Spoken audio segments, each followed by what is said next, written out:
tell you how honored I am and ecstatic I am to be sitting next to the wonderful and Miss Lovely Christina Krause. Thank you so much. What's up? I'm doing good. So, guys, we are, I mean, seriously, like, I know a lot of big players in the industry, and it takes a lot for me to get enamored by somebody as enamored as I am with Christina. Are you enamored with me? I'm enamored with you. I like it. Because it's so hard to find players that have such a freaking massive understanding of their niche. In any niche, whatever that is. Yeah. As you do with the marketing side of things, which lead gen is the thing. Yeah.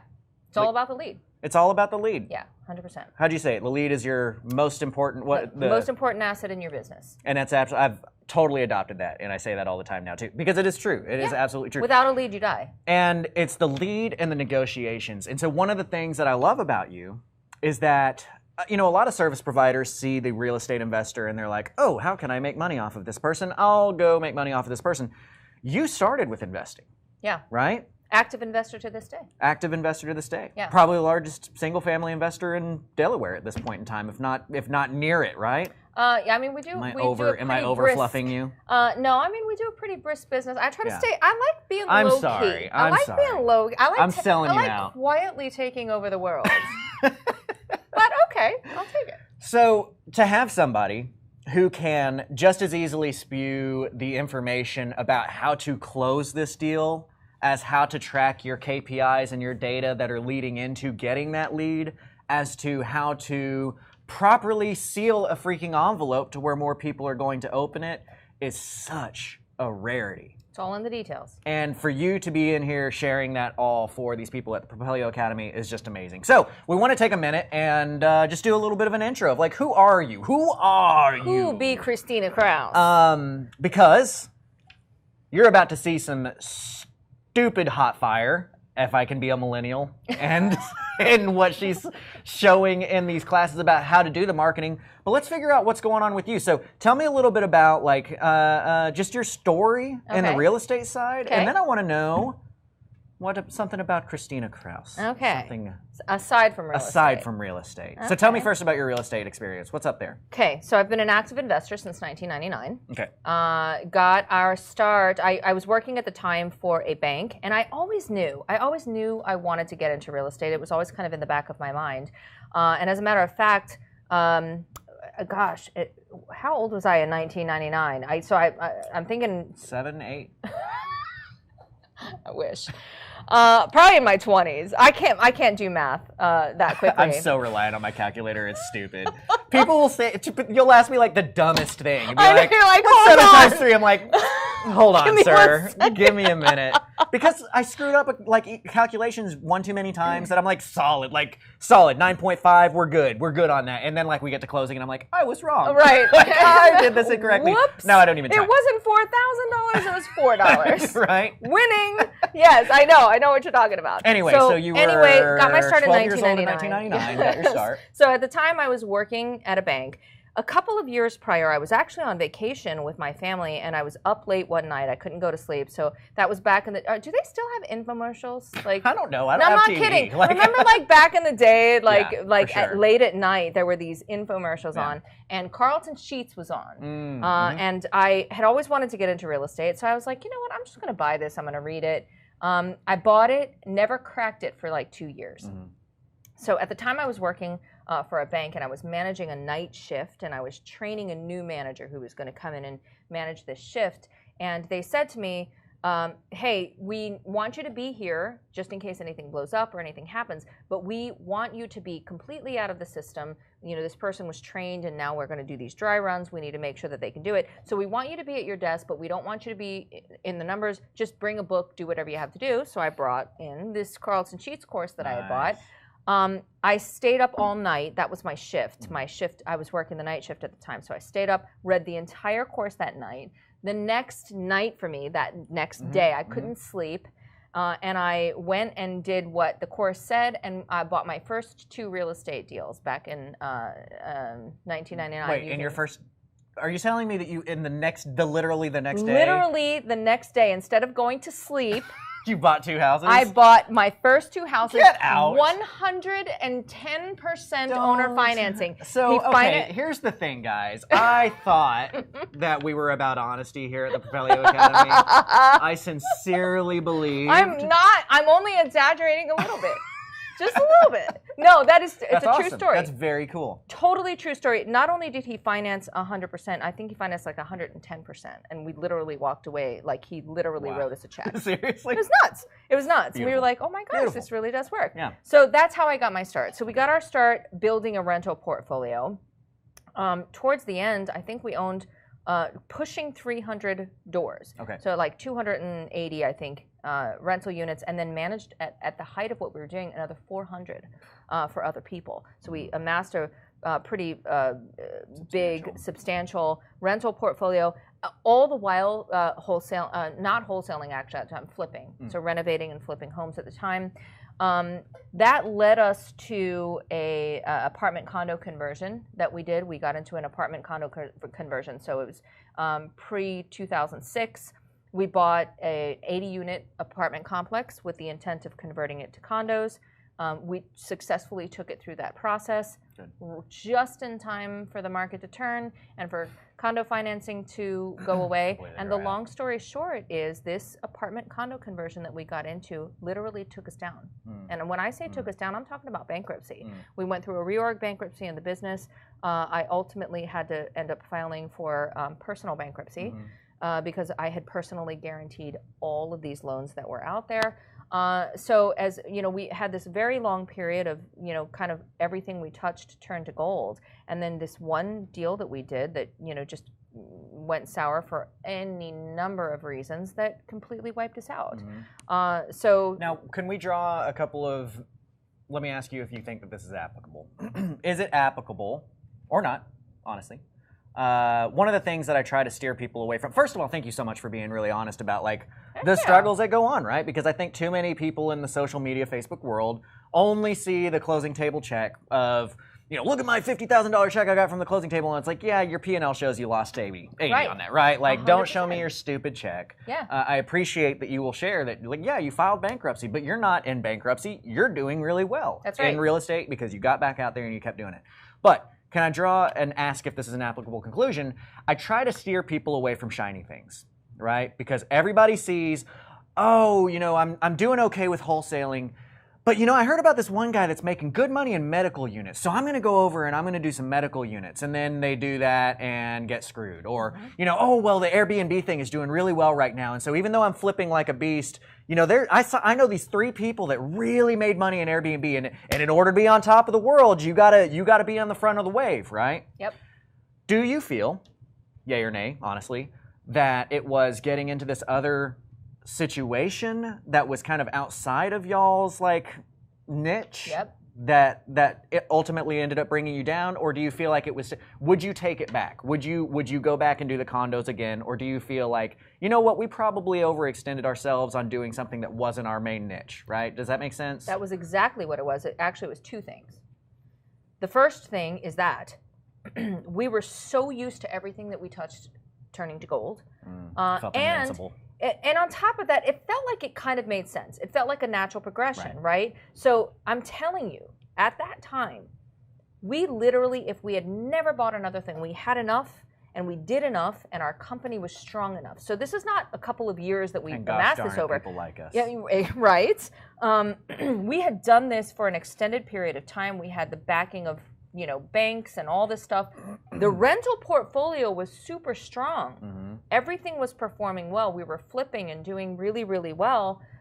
So for us, it felt like a natural progression. But had we never done another deal, we could have lived the rest of our lives with everything we could have ever wanted. Right. So that's going to lead me to my second point. But the first point being, we got into something that was outside of what we normally did, but it felt like a natural progression. Because we were like, listen, we turn units over all the time. We renovate homes all the time. How hard could it be to take an apartment complex and make some adjustments to the apartments, make it more like a condo, sell these condos? This is what we do. It felt like a natural progression. So that was the first thing. We stepped you went outside of your asset class. That's exactly right. More than anything, though, also, we lacked vision. We had never sat down and said, when is enough enough? Like, we were living outrageously awesome lives. We had more than we could have ever wanted. If I might be so bold, we had more money than there was nothing that was outside of our reach. We could have had anything we wanted. We didn't because we didn't need it. Like, but if there was anything that we could have wanted, there's nothing that we couldn't have had if we didn't want it in the world that we were in. And had we ever sat down and said, when is enough enough? It would have prevented us from doing this deal because we didn't do the deal out of greed. Right. We just did it because the opportunity presented itself and we thought it made sense. We were like, this kind of makes sense for us to do. So we did this thing, and had we said, why would we take more time? Our kids at the time were young.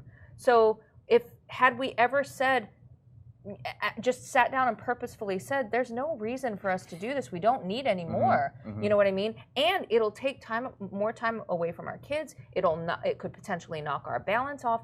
We'd have never done this deal. And that deal was what took us down. It's not like, oh, this was also struggling, so we did this to try to support this. This was going. Very clearly that thing. It was this, and it's a long story that I won't get into, but it wiped us out. It took everything. So are you an EOS traction person? Oh, yeah. Okay. I believe in it. Oh, absolutely. Yeah. So the reason I asked that is because one of the things that you brought up a second ago reminded me of it, right? Yes. And when you were talking about we didn't have vision, right? We didn't sit down and have a goal. Yep. I love the analogy. It's either in Traction or Rocket Fuel where he talks about business owners, we tend to be the captain of a ship, and we are like the deck is cleaned and the jib is jibbed, and you know what? I'm not a sailor, and everything is like we're sailing at like however many knots is a lot, and just doing great, and everything is awesome, and then somebody walks in and says, okay, well, where's the compass? And we're like, oh, I forgot to put one of those in. Yeah. Right? Our ship looks beautiful. Yeah. And it's clean, and we're flying, but we don't know why.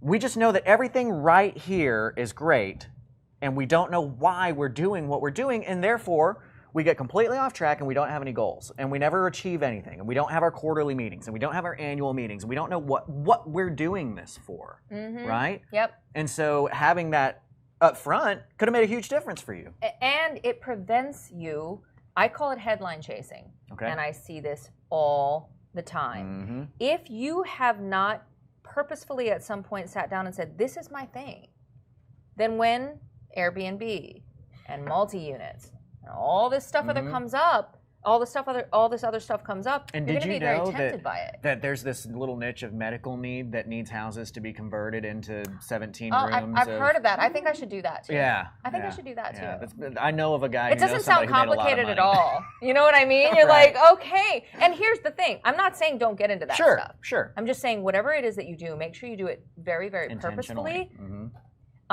I also think that it is really, really important to never ever, so, I talked about the fact that we took an opportunity, even though something was working. Whatever you do, don't ever start a new opportunity to support something instead of fixing what's broken. So I see that a lot too, where this is not working really, really well, but I'm so deep into it that I'm not going to stop doing it before I start doing this. But if I do this, this will make enough money, to support. Fix the process. Know why something's working if it's working. If it's not working, dadgum fix it. And that's one of the things. So you go into like data tracking and stuff in the course. So that's one of the huge things that you guys are going to be able to get from her course. If you haven't already watched it, is like, so the reason that me and Christina met is I'm in a mastermind, Eddie Speed's mastermind. She came out and very graciously shared information with us, and me and these other guys in the room that are doing stuff. We're just sitting there like the Maxwell tape logo from back in the day. Remember like tapes, actual cassette tapes? Yeah. And there's like the guy sitting on the chair that's just like being blown, like with like the speakers and the lamp is. That's us. So she's just like, look at this one and look at this one. Which one was the better campaign? And like all of us dudes that have been paid on 1,000+ HUDs are like, oh yeah, that one's Christina hit me with a heart, and she's like, ho ho. But guess what? Look at this number, and we're like, dang it. Yeah. You're totally right? So Data that and numbers data tell is the one of the truth. things that I think that you guys are going to have such an incredible benefit from, is knowing which KPIs to track and how to track those KPIs. And so that leads me into another. So I'm going to go into a little bit of what you do, and I'm not going to let you off the hook because I still want to know about who Christina is. Okay.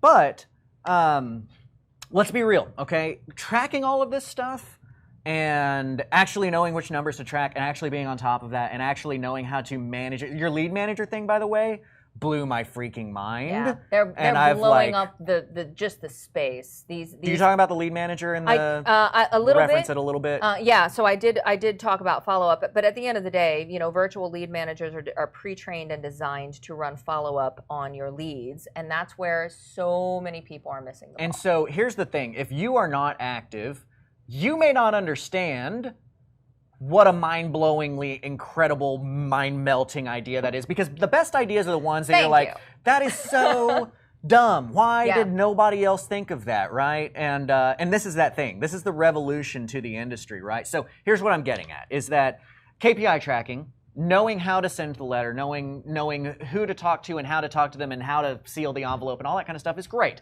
And our dedication to you through the Propelio Academy is that we always provide all the information that you actually need to be successful on your own. But we also have to understand that our highest and best use needs to be what our main focus is on our company. Preach. My highest and best use is not figuring out marketing. I've said this many times before. I'm not a marketing genius. I'm a genius at chopping up deals. I'm a genius at making sure that I can convert a lead. I'm a genius at making sure that if there's $1 in that house, we'll figure out a way to ethically get it out. I don't understand all of the deep details, so I understand the value of hiring out that marketing from somebody else who will do it. I like knowing how to do it. I like seeing that kind of stuff, but I also understand it's a lot of freaking time to get it done and to train somebody up to do it. So all of that to say, here's your softball.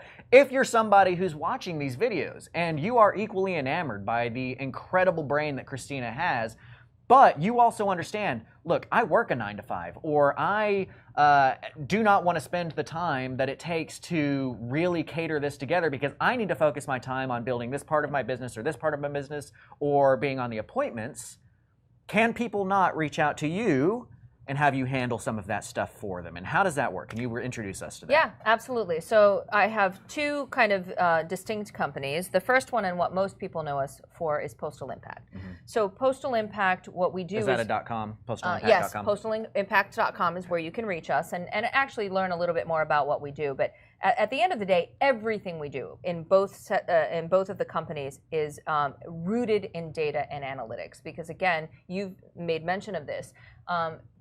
Data is everything, not only because there's a lot of power in data and numbers, but also because there's power in truth. And numbers give you truth. We're such emotional creatures. You hear me say this all the time. I am. You can look at every personality test out there, and it's going to tell you Christina favors emotions over logic. And that's most visionaries, and that's most entrepreneurs. And that's why data is so important, because data keeps you honest. Usually when I ask people, how are you doing? How's your business doing? Their answer is dependent on whatever happened the last 2 weeks. They have no idea really if it's good or bad. And what do you want? And how are you getting there? No idea, right? It's the whole compass thing. Right. If we don't have a compass looking forward, we oftentimes don't have a compass looking back. Our compass looking back is just how far back can I remember? And how many days have you come home from the office or stepped out of your office room tired, worn out because you worked so hard all day, and you ask yourself this question: what did I even do today? What did I even do? Mm-hmm. Right? Yep. 100%. So you've got to track that stuff, and that data gives you truth. I love that. That's a freaking tattoo right there. So Postal Impact uses data and analytics to generate leads for our clients, and then we also handle the entire direct mail marketing campaign for them, start to finish. What we do, though, as a list provider, and we don't sell lists, by the way, because we're kind of like we have a completely done-for-you model, and that's all we do. Turnkey and marketing here's why. Kind of thing. Yeah, here's why. What's most important to us is providing you with the numbers and with the data. So not only are we generating the list for you and mailing that campaign for you, but more importantly, and I don't know anybody else who does this, we track the lead and your performance all the way through the sales pipeline. That's so amazing to me. So it's not, we're not just tracking like your direct mail response and how that's working, but we're also tracking how you convert that lead. So oftentimes when something's not performing well, everybody wants to blame the list. More often than not, it's actually not the list, it's actually how you're converting that list, okay? So that's what Postal Impact does. We also do consulting separately. Because once we started to do this for our clients in their direct mail campaigns, they said, I need you to do this on all my campaigns. So, you know, we will actually do that on a consulting level with our clients. So, like, even, are you, and I don't know, are you even saying, like, so, okay, these people have a list and they're cold calling them or doing a text campaign or whatever. Like, you'll go in and consult on that campaign too? Oh, and yeah, show them? absolutely. And really kind of globally your business. Awesome. So, you know, when we talk about looking back, you know, for the year, we can look back at the year and tell you definitively, these are the campaigns that worked really well for you. This is your cost per lead on this campaign versus this campaign. So when I say consulting, I actually don't like to use the word consulting, because when I think of consulting, I think of like people who are really good at what they do, coming in and evaluating your or looking at a business and then giving you their opinion. I'm not giving you my opinion. I'm giving you your numbers. So what we do is we go in and we grab your numbers, all the numbers of your business, we put it into trackers, we organize it, we interpret it, and then we hand you back the truth about your business. Sometimes it's not great and it's worse than you thought. Sometimes it's better than people think, frankly, you know, but again, you take the emotions out of it and you deal with truth, and it allows you to make really good, big decisions about your business and the future of your business as well. And that was really, honestly, one of the biggest things that brain attracted me to you, is as we're, you know, because it's so easy to get the Facebook, here's my check, here's the, you know, here's my anecdote that sounds really good because you don't know enough about the industry that I can say this, and of course this sounds great, but then actually in practicality it would never work, right? Yeah. That's all over the place. Well, Christina gets up and shows us this freaking spreadsheet of hundreds and hundreds of thousands of dollars worth of marketing over years and years of analytics, and like very clearly points to the consistencies and the inconsistencies and the failure points that an entrepreneur, the 99 well, I'll put it this way, been in the industry a long time-ish, know a lot of people, know a lot of big players. You're the first person I've ever met who can so clearly point to an exact moment of failure that other people would have never even thought to ask the question of, could this be a moment of failure? Right. Right. And that is the power of, I do feel really, really lucky that we have access to so much data, because it gets people out of their bubble and allows us to compare them to the global economy of shared data. But here's what's really powerful about data. When you get enough of it and you compress millions of points of data all together, and you know that kind of forms a line. There's only so many standard deviations that anybody can go off of this data before things before you can very definitively say something's wrong right here. Like if you see this blip down here, you go, okay, there's a break here, or an up. You're a unicorn right there, right? It is also a truth finder. Because again, if it is statistically impossible for something to deviate so much, then when people tell me sometimes how their campaigns are performing, I'm like, I don't walk around calling people out on their stuff, but sometimes I quietly am like, that's interesting. So here's the thing, right? Is that I know that to a large volume of people watching this right now, you're hearing us talk about that and you're saying, wow. And to another volume, you're like, oh my gosh, I can't even handle thinking about all of this stuff. Make me want to throw up. So that really is one of the points of service that you guys have, is that you don't, if you're that person who just heard that stuff and you're like, that's awesome, never in a million years would I be able to handle all of that information. That's where you come into play with this, and with all these points of data and helping your marketing campaign convert. So like my big thing, I'm big on owner financing, seller financing, because I can get your cost per close down by typically 40 to 50%, depending on who you are, because I can help you close more deals out of the same leads you already have by introducing different strategies, right?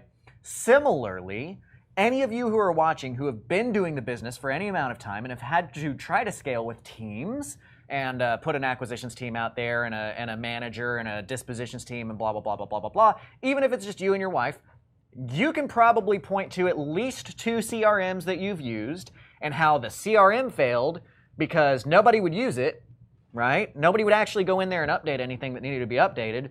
And so at the end of a 6-month campaign, you had 45 leads in the follow-up status, and you had no idea what any of them did. And you knew that there was probably gold in there, but that was just too much for your brain to handle going back, and you moved them all to dead, and you started from scratch. I love that you just segued for me.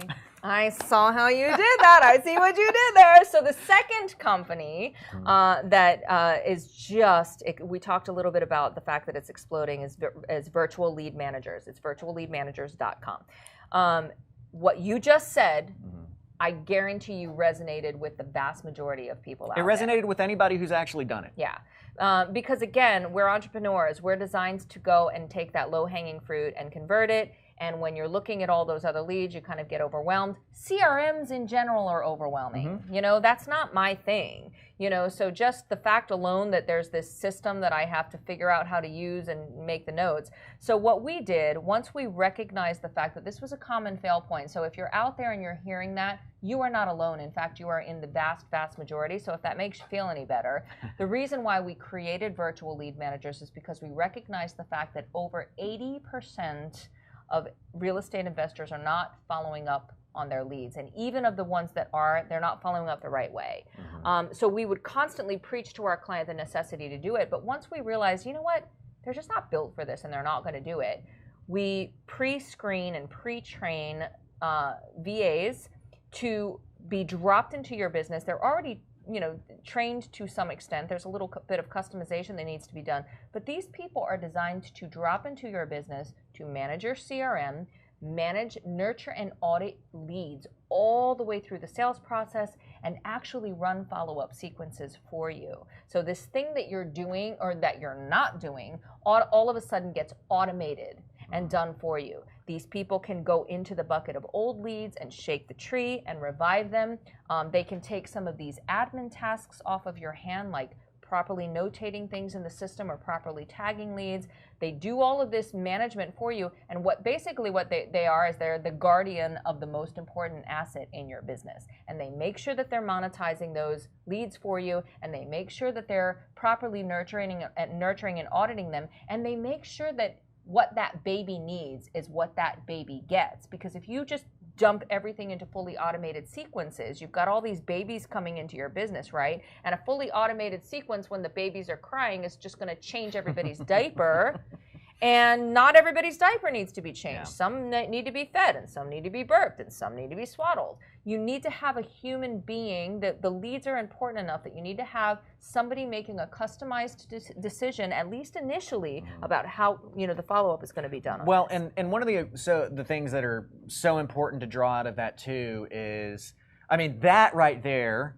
So here's the two audience members that we have right now. One audience member has spent thousands and thousands, tens of thousands of dollars in marketing, put the campaigns together, and just got their mind blown because they know that that's where they failed, because we all know that that's where we fail.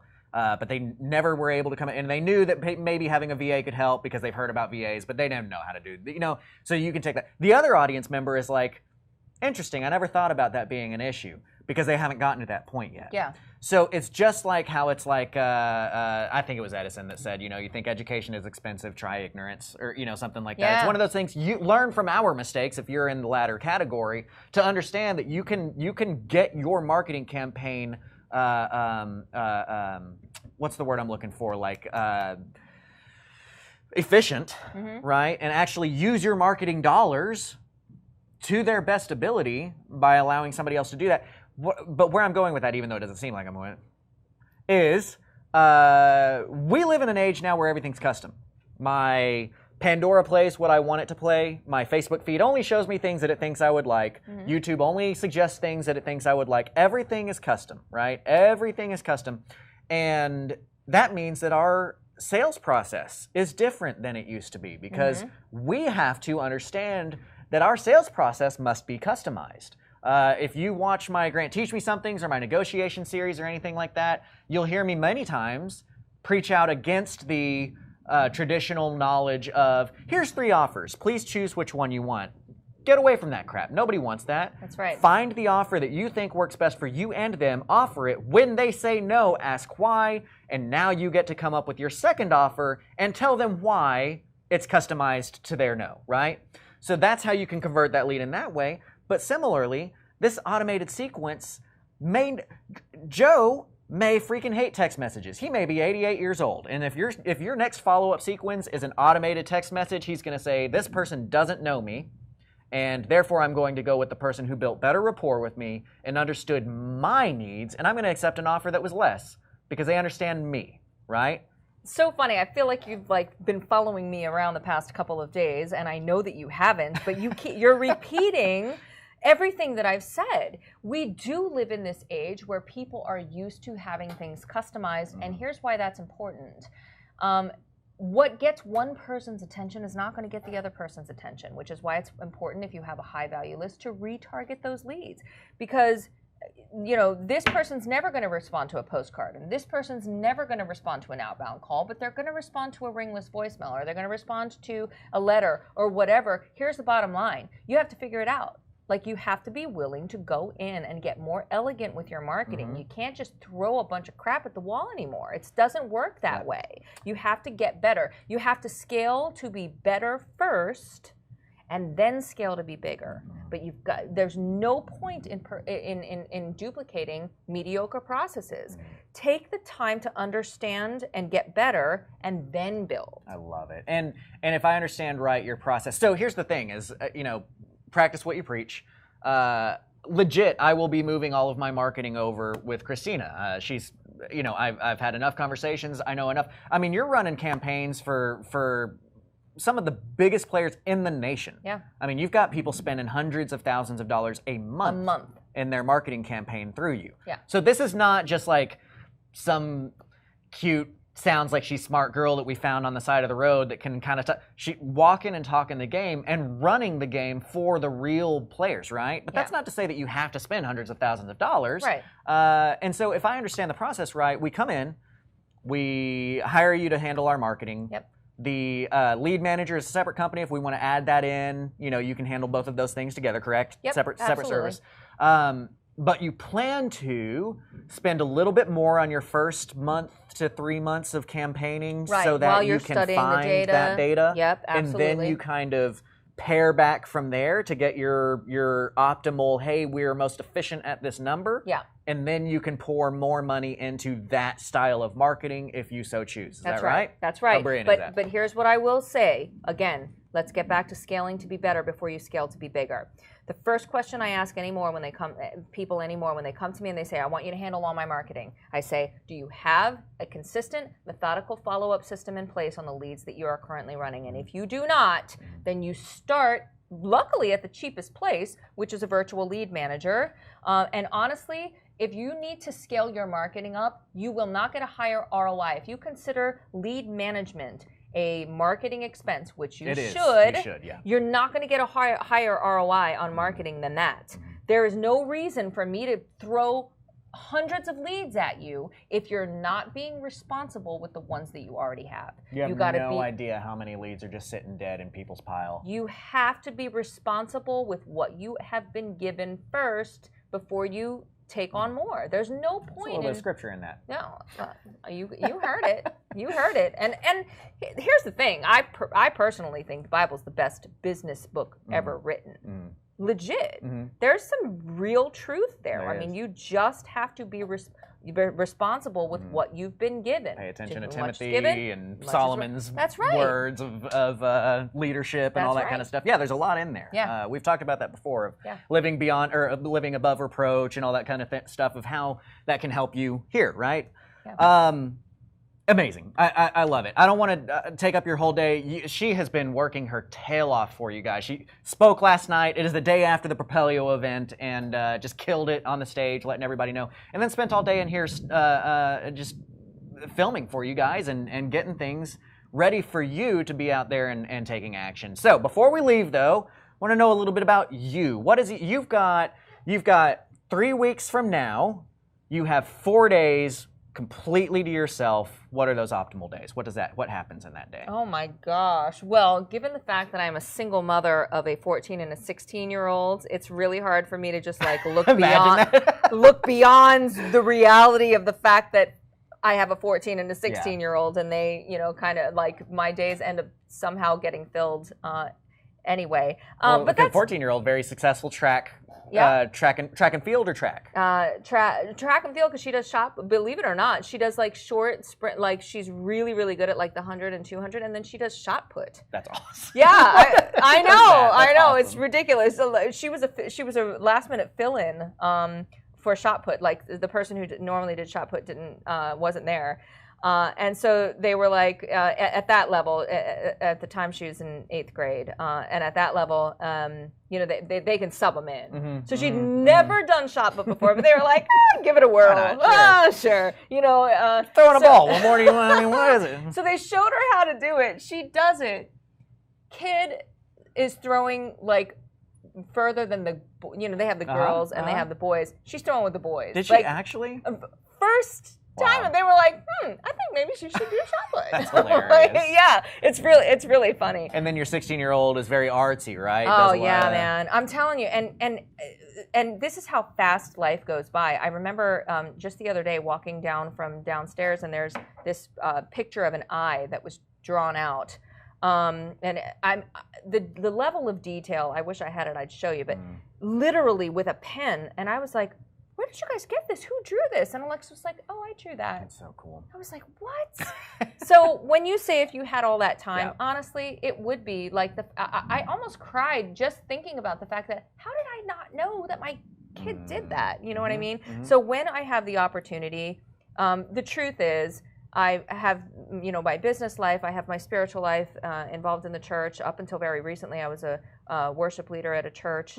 I've started to travel a good bit, and that didn't allow me to do that, but still very involved in that. Instrumentalist, or you do all the vocals? Vocals, Okay. yeah. I was the worship leader there. And then now, honestly, when I have extra time, I know I don't have a lot of time left with those kids. You know what I mean? I just try to spend time with them and talk to them, and somehow, luckily, they still like hanging out with me. I'm not quite sure how that works, because sometimes I'm like, money at the end? Sometimes I'm like, are you sure you want to hang out with me? Don't you? Like are you sure? Like to take a nap. How would you like to take a nap? You know what I mean? But I feel very fortunate that cool.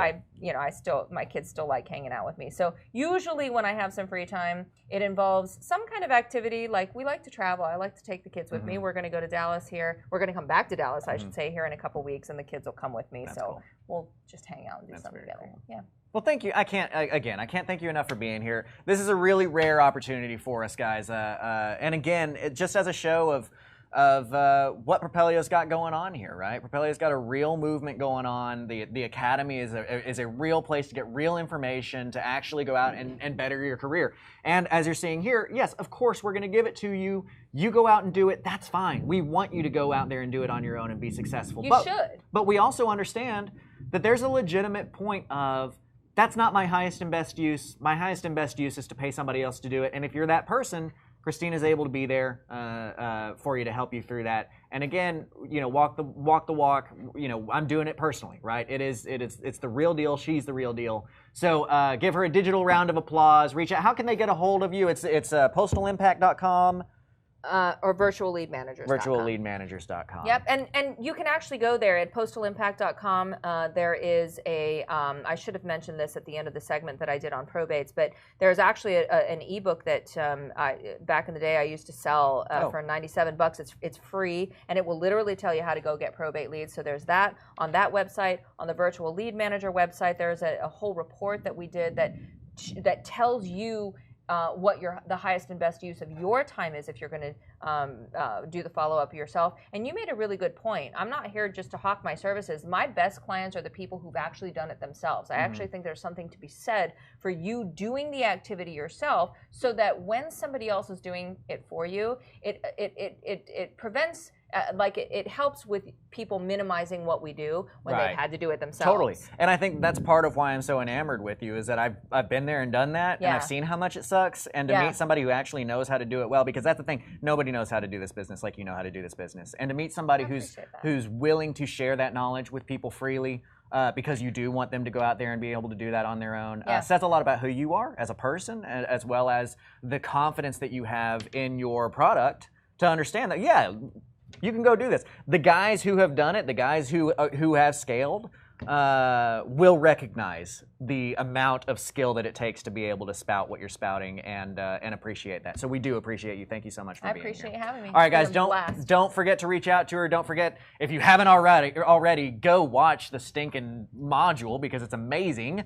I'm Grant Kemp from CreativeCashFlow.com, and we are so thankful to have you. We are here to help you buy more houses, and we want to hear your success story. So reach out to us anytime you get success. Let us know what's going on in y'all's lives because you're what it's all about. And is there anything else you want to say before we head out? No, sir. It's been a pleasure, and I hope that this is one of many conversations that we have. Awesome. I love you. I love your audience. It's great. Awesome. All right. Thanks, guys. We'll see you next time. See you guys.